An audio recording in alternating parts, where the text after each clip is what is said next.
श्रीराम दोस्तों, हमारे YouTube channel राष्ट्रीय बात चैनल में स्वागत है। आज हम बात करेंगे बांग्लादेश में बारे में जो घटना हो रही है, वहाँ दंगे फसाद हो हल्ला मार काट रेप मर्डर हो रहा है, मानवता तार तार हो रहा है, उस विषय पर बात करेंगे।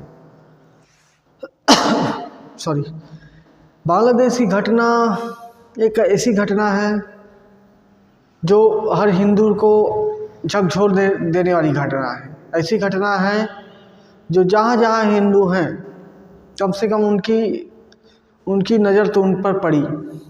हैशटैग भी चला, all eyes on Bangladeshi Hindu.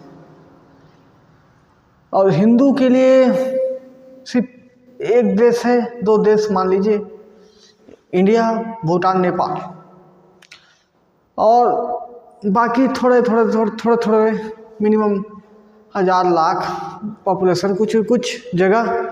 एक बार डोनाल्ड ट्रंप भी इस मामला को उठाए थे, बांग्लादेशी हिंदू के बारे में मामला उठाए थे। ये बांग्लादेश की घटना क्या है? जेनोसाइड बोलते हैं वो घटना है। हिंदुओं को जेनोसाइड बोलते हैं, जो हिटलर जर्मनी में किया जेनोसाइड, सारे यहूदी को, जेव्स को मार डालना, वही घटना यहाँ हो रही। कई जगह हुई है ऐसे घटना, किसी एक रेस कास्ट को मार देना, जाति धर्म पंथ को मार देना, तो वही घटना वहाँ हो रही। एक सप्रेशन की बहुत बड़ी घटना है। तो बहुत ज्ञानी पंडित जो भारत में नीति बनाने वाले हैं या फिर जो गली मोहल्ले के नेता हैं, वो बोलते हैं कि बांग्लादेश अपना फौज को क्यों नहीं भेज देता। बांग्लादेश है कितना, अटैक कर देता। लेकिन इसके पीछे वजह बताता हूँ क्या है। बांग्लादेश हमारा पड़ोसी देश है, एक छोटा सा देश है।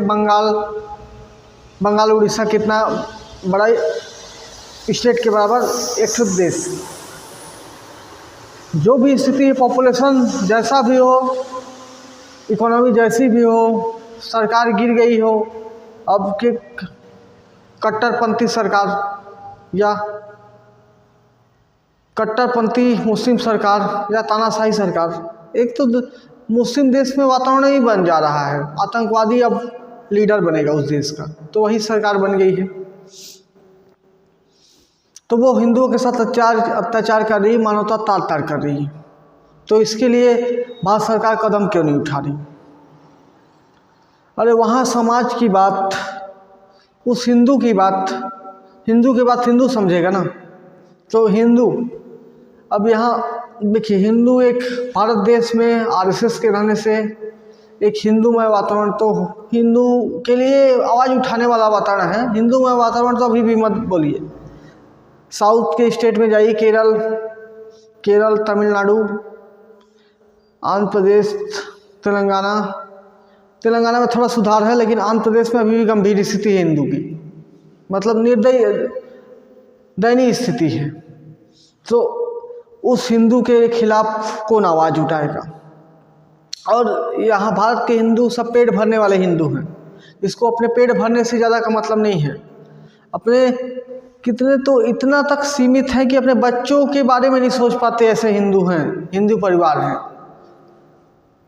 जब वहाँ घटना हो रही है, एक शाम को मिलते थे, कोई हिंदू चर्चा करता था, चौक चौराहे में मिला तो बांग्लादेश में ये घटना हो रही है। बाकी तो उनको अपना ही काम कारोबार का ही चिंता रहता था। तो जब इसको देखा, संघ की बैठकें हुई, हिंदू संगठनों की बैठकें हुई, रणनीति तैयार की गई। अब जो घटना हो रही है उसके बाद ही 2 दिन 4 दिन 5 दिन हफ्ते भर बाद होगी, तुरंत ऐसे नियमित कार्यक्रम के बाद तुरंत तो बैठक होने जाएगी। एक नियमित तय के में कार्यक्रम बैठकें हुई, उसमें तय किया गया कि हिंदू के खिलाफ जो हो रहे हैं, अत्याचार हो रहे हैं, निर्दयता हो रही है, उसके बारे में कार्यक्रम किया जाए। कार्यक्रम क्या किया जाए? हिंदू को जगाने का कार्यक्रम किया जाए, जन जागरण का अभियान किया जाए। तो वो ग्राउंड में आते तक 10-15 दिन 20 दिन बीत गया। तो जब बैठकें हुई, गांव समाज नगर में हर जगह तय हुआ कि हिंदू संगठन जन आक्रोश रैली निकालेगी। तो हिंदू संगठन जैसे जैसे राज्य, छत्तीसगढ़ भी इस कदम में सबसे पहले मेरे को लगता है छत्तीसगढ़ ही किया। उसके बाद महाराष्ट्र, पंजाब, गुजरात ऐसे जन आक्रोश रैली प्रदेश कर रही हैं। एक देश में तय भी नहीं किया गया कि देश में एक दिन किया जाएगा, प्रदेश अपने स्तर पे कर रहे हैं प्रदेश। तो इस हिंदू समाज हिंदू के लिए खड़ा हुआ, तो एक चरण होता है, इसको बताते हैं। एक क्या है, सामाजिक, हिंदू समाज के लिए सामाजिक जागरण, कि वहाँ के हिंदू की जो घटना हो रही है उस यहाँ के हिंदू उसकी चिंता करते हैं, उसका दर्द महसूस करते हैं, अनुभव करते हैं। कई वैसे पीड़ित प्रताड़ित लोगों के अनुभव शेयर किया गया, उनमें बंगाल से आए लोग को, पाकिस्तान से आए लोग को कहानी शेयर किया गया, बॉर्डर स्टेट में और बंगाल स्टेट से आए हैं उनसे कहानी शेयर किया गया कि वहाँ की घटना हो रही है, वो दर्द कैसा है, क्या अनुभव है, कितनी निर्दयता है, रेप है, मर्डर है, कपड़े को निर्वस्त्र करके उनको खोला जा रहा है, दुनिया भर का उनका दर्द बताया गया। वो ठीक बात है। तो एक सामाजिक हिंदू समाज के द्वारा दबाव बनाया गया। दूसरे चरण में क्या होता है, आर्थिक दबाव। पहले चरण में क्या है, सामाजिक दबाव, दूसरे चरण में दबाव बनेगा आर्थिक दबाव। आर्थिक दबाव में क्या होगा, जो भी हमारे डायरेक्ट जिससे बिजनेस को बांग्लादेश को फ़ायदा हो रहा है, उस बिजनेस को रोक दिया जाएगा, उस काम को रोक दिया जाएगा, ताकि वो बिजनेस और दवाई मेडिसिन सारी चीज़ को रोक दिया जाएगा, जिससे कि उसके में मतलब भूखे मरने की स्थिति आ जाएगा और तकलीफ, दवाई गोली का कमी होगा तो कुछ कमज़ोर होगा, स्वस्थ नहीं रहेंगे, खाने पीने के लिए परेशान रहेंगे, या फिर उनके निजी जीविकोपार्जन के साधन उपलब्ध नहीं होंगे, तो शायद उसके बाद नहीं रिस्की होगा। तो ये दूसरा चरण है। पहला चरण क्या है, हिंदू समाज के द्वारा सामाजिक दबाव, उसके बाद सरकार के द्वारा दबाव। तीसरा दबाव ये बनाया जा सकता है, कूटनीतिक दबाव। कूटनीतिक दबाव में क्या होगा, अभी हाल ही में सुनने में आ रहा है कि अब बांग्लादेश की घटना की लड़ाई में चाइना नहीं, ये पाकिस्तान घुस गया है। पाकिस्तान अपने शिप भेज रहा है, पाकिस्तान खाने पीने का सामान भेज रहा है, खुद भूखा नंगा देश अब बांग्लादेश की मदद कर रहा है। तो अब देखिए, अब दूसरा चरण तो ठीक है, हमारा सरकार के द्वारा कदम उठाया जाएगा, और अब तीसरा चरण में पहुंच गया, सीधा पाकिस्तान कूद गया उस पर। अभी तक बांग्लादेश स्वतंत्र कर रहा था ये काम, अब पाकिस्तान कूद गया। तो देखिए, अब आर्थिक दबाव से काम भी नहीं चलेगा, अब कूटनीतिक दबाव। अब चाइना नहीं, पाकिस्तान कूद गया बांग्लादेश के सपोर्ट में। क्या लगता है, पाकिस्तान के सपोर्ट में एक देश होगा? पूरा अरब देश है, चाइना है। तो इसके लिए क्या है, तीसरा चरण क्या होगा, कूटनीतिक दबाव, डिप्लोमेटिक पॉलिसी, डिप्लोमेसी के थ्रू, कि अब देश को एक बांग्लादेश के पक्ष में, एक बांग्लादेश के विपक्ष में किया जाए। कैसे कर सकते हैं हम? तो उसके लिए अब गुटबाजी होगा, जैसे यूक्रेन के लिए हुआ, दो देश दो गुट हो गए, तो वही अमेरिका संगठन, यूरोप संगठन, जो उनके साथ हुआ घटना वो अब यहाँ कर रहे हैं। जैसे पहले ये घटना यूरोप में हुई, पहले एशिया में ही हुई, एशिया में हुई, फिर यूरोप में गया, फिर अफ्रीका में हो रहा है, ऐसे हो रहा है। अब उसको टारगेट एशिया में किया गया। अब इसका सबसे बड़ा डिप्लोमेटिक फ़ायदा कौन उठाएगा? चाइना उठाएगा, जो हमारा सबसे पड़ोसी है, वो सामान भेजेगा। तो डिप्लोमेसी में ये देखिए, हत्या मर्डर रुक भी सकता है, लेकिन जब कूटनीतिक दबाव पड़ेगा उसके बाद सीधा टकराव हमारा चाइना से होगा। इसके लिए तो ये किसी देश के अंदर का मामला बहुत बड़ा मामला होता है। सिर्फ सरकार के कदम उठाने से कुछ नहीं होता, बहुत तरह का सोचा पड़ता है, सामाजिक सोचना पड़ता है, आर्थिक सोचना पड़ता है, कूटनीतिक सोचना पड़ता है।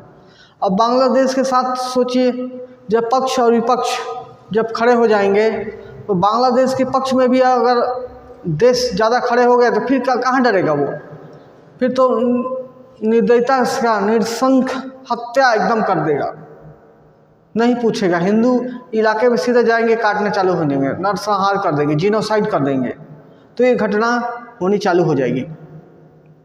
इसके लिए हमको सोचना पड़ेगा, हम हिंदुओं को जन जागृति के कार्यक्रम करना पड़ेगा, हमको एक प्रयास भी करना पड़ेगा, हो सके तो एक एक परिवार को एक एक शहर में बसाया जाए, ऐसी योजना भी बना सकते हैं। क्योंकि वो 7% का हिंदू कहाँ सर्वाइव करेगा। हम हिंदू, अगर कोई मुस्लिम एरिया है 30% हिंदू सर्वाइव करना मुश्किल हो जाता है, वो 7% हिंदू कहाँ सर्वाइव करेगा।